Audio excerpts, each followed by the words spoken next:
$3.7 billion for a glass company, Nate. And they don't even expect to close until March 2027. Private equity is back, baby. Mega deals are up 300%. Apollo is just locking in a classic value play. A value play? It's a 3-year regulatory staring contest for sheet glass. Hey, don't throw stones in a $3.7 billion glass house. But fine. If you want something moving faster, we should probably look at Gilead dropping $2 billion in biotech. The rundown. 300%. That's how much transactions over $1 billion have surged in just the last few months. The mega deal is back, and the bankers are finally taking off their fleece vests and getting back to work. Oh, please, they never took them off. But look at Gilead. They're nearing a $2 billion buyout of Ouro Medicines. $2 billion for a privately held biotech. They want those T-cell engager therapies, and they want them yesterday. The science is fascinating, but $2 billion for a preclinical pipeline feels aggressive. I need to see the milestone structures before I buy this narrative. You always ruin my fun with the earnouts? Fine. How about Olympus Partners flipping the retina business of EyeSouth to Cencora for $1.1 billion? Solid carve-out. Makes total sense for Cencora. Oh, and Desjardins officially closed the Guardian Capital deal.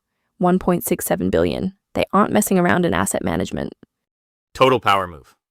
Speaking of power moves, Veolia just dropped 220 million Aussie dollars on a soil remediation company down under. Wait, really? Dirt? Not just dirt, PFAS contaminated dirt. Forever Chemicals. They're buying the cleanup tech to own the space. That's actually smart. Regulatory compliance as a growth vector. I love a good unsexy environmental play. I know you do. But let me give you something incredibly sexy. Blackstone is reportedly evaluating a stake in the Global Cricket League. Oh, come on. Private equity buying cricket leagues? Why not? The media rights are exploding. It's the second most popular sport on earth. It's a bubble, Nate. PE firms are just bored and looking for places to park capital because financing conditions improved. It's exactly why Perfect Corp just hastily formed a special committee. The AI beauty app? Yes. They got a non-binding take-private proposal. Suddenly everyone wants to take public tech companies private. I actually agree with the sponsors here. Public markets don't know how to value these niche AI plays right now. Taking them private unlocks the actual value. Or it just hides the bad unit economics from the SEC. Ouch, you are brutal today. I just read the footnotes. Well, save some of that skepticism, because our main story is an absolute monster. Apollo is writing a $3.7 billion check for Nippon Sheet Glass. A private equity giant buying a legacy Japanese glass manufacturer. There is so much to unpack there. The big one. $3.7 billion for a glass company? I love it. It is so boring. It is beautiful. It is beautiful until you read the timeline. March 2027, Nate. They are trying to close a global manufacturing buyout in 2.5 years.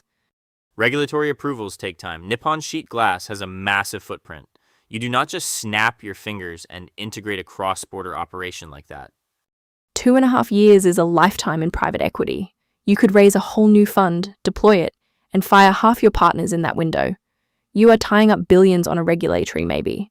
What happens if the financing markets freeze up again between now and 2027? You are missing the macro picture here. The mega deal is back.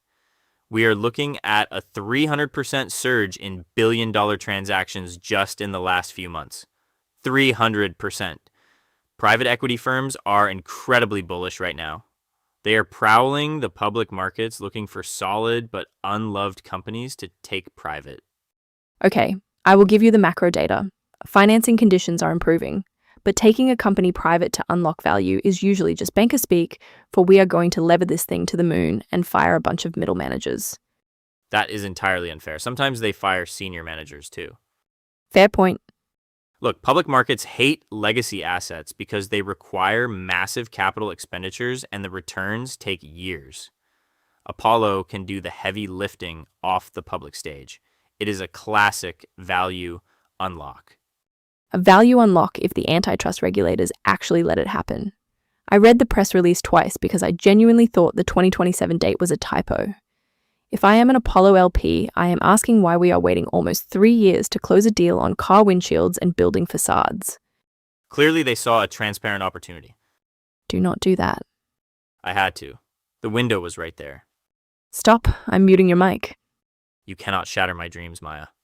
I am completely done with you. But fine, let Apollo buy their glass. We have plenty of other people spending billions this week on things that might actually close this decade. True, and some of those deals actually involve cutting-edge science instead of silica. Exactly. Like Gilead dropping $2 billion on autoimmune therapies. I want to talk about Ouro Medicines, because the underlying strategy there is actually fascinating. Voices. I am reading this note from the big market analysts this morning, and they are practically doing cartwheels. They say mega deals are making a massive comeback in 2026. Define massive. Transactions over $1 billion are up over 300% in the last few months. 300%, Maya. The drought is officially over. The bankers are booking expensive steakhouses again. Oh, come on. That is such a classic base effect trick.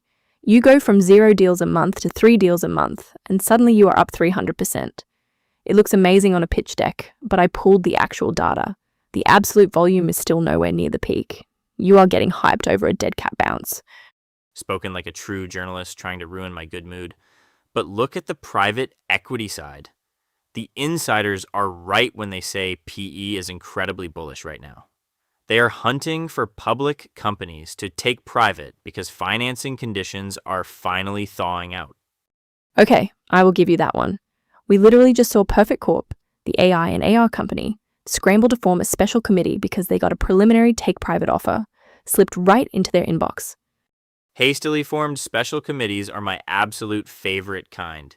It means someone knocked on the door with a giant check and caught the board in their pajamas. But PE is getting weird with this new dry powder. Have you seen the Blackstone rumor? Do I want to know? They are reportedly evaluating a stake in the Global Cricket League. Wait, really? Cricket? Cricket. Private equity's obsession with international sports franchises is out of control. We went from software as a service to buying cricket teams. Next week, KKR is going to buy a competitive frisbee league. I would actually read the prospectus for a competitive frisbee league, just to see how they model the wind risk. But keeping our eyes on the actual board, we need to watch Perfect Corp's stock tomorrow as the market digests that take-private offer. Exactly. And we are also waiting on the final financial terms for Gilead's pending $2 billion acquisition of Ouro Medicines. Spill the tea. So Blackstone is reportedly evaluating a stake in the Global Cricket League, which just proves my working theory that private equity has officially run out of enterprise software companies to buy. Or the partners just really want VIP box seats in Mumbai. But seriously, this PE obsession with international sports franchises is getting entirely out of hand. I actually love it. It is the ultimate vanity asset class. Plus, the mega deal is back.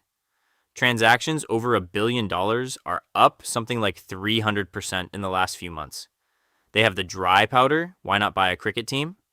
Because the multiples make absolutely no sense. You cannot model out jersey sales and unpredictable broadcast rights the same way you model B2B SaaS retention.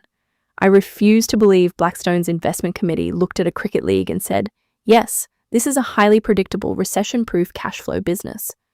You are thinking like a mezzanine lender, Maya. Think like a media mogul. It is all about capturing global eyeballs. I am thinking like someone who prefers actual data.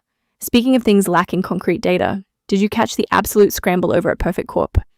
The AI and augmented reality guys? Yeah, they just got a take-private offer. A preliminary, non-binding, going private proposal. And they hastily threw together a special committee so fast it gave me whiplash. The speed screams internal panic. Panic? Oh, come on.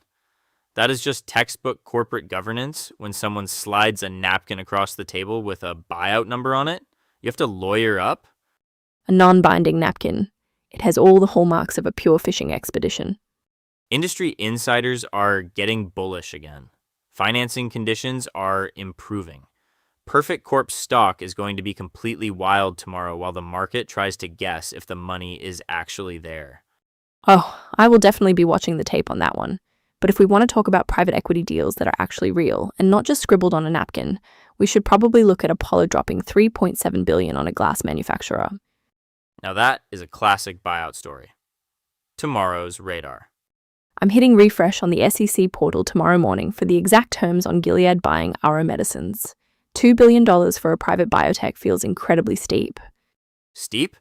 It's just the going rate for T-cell therapies right now. Mega deals over $1 billion are up 300% recently. The M&A drought is officially over. Oh, come on. 300% up from practically zero is still just a handful of deals, Nate. Don't let your old banker optimism ignore the base effect. Fair enough. Speaking of wild optimism, keep an eye on Perfect Corp tomorrow. They hastily threw together a special committee today after getting a non-binding take-private offer. I saw that. Non-binding is corporate speak for, we're just testing the waters to see if anyone will save us. Private equity is looking at everything right now. Improving financing conditions mean nothing is safe. Rumor has it Blackstone is even evaluating a stake in the Global Cricket League. Wait, really? Cricket? Yep. Just imagine that pitch deck. Wickets, synergy, and EBITDA. I'd actually pay to read the footnotes on that one. We'll see what actually crosses the wire tomorrow.